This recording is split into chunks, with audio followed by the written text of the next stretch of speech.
جانیے میرا رب تو بڑا کریم ہے، وہ تو کہتا ہے ادعونی استجب لکم، تم مجھ سے دعائیں مانگو میں تمہاری دعائیں قبول کروں گا۔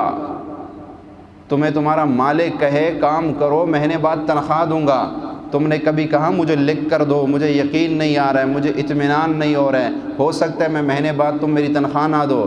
کہتے ہیں نہیں جی اس نے کہہ دیا، وہ ایسا بندہ تو ہے نہیں ہے، وہ کروڑوں کا مالک ہے کہ 20,000 مجھے نہیں دے گا اپنے دل کو؟ تو اللہ تو کہتا ہے وَلِلَّهِ خَزَائِنُ السَّمَاوَاتِ وَالْأَرْضِ، میرے پاس تو زمین و آسمان کے خزانے ہیں، لیکن اللہ جب کہتا ہے مجھ سے مانگو میں تمہاری دعائیں قبول کروں گا، تو پھر 100 شک اور وسوسے میں انسان آ جاتا ہے۔ ایک انسان کے لیے تو تمہارے اندر کا یقین کچھ اور ہے، اور عرش الہی اور عرشوں کا مالک اس کے لیے تمہاری سوچ کیوں بدل جاتی ہے؟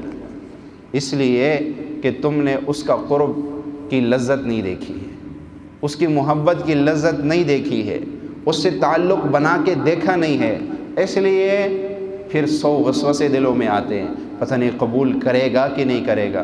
پھر کئی لوگ تو یہاں تک کہتے ہیں ہماری دعائیں قبول نہیں ہوتی۔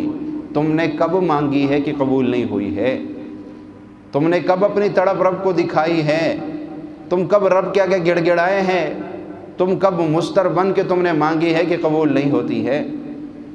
مستر بن کر تو دکھا دو، جیسے وہ کہتا ہے ویسے مانگ کر تو دیکھو، پھر دیکھو وہ تمہیں دیتا کہ نہیں دیتا۔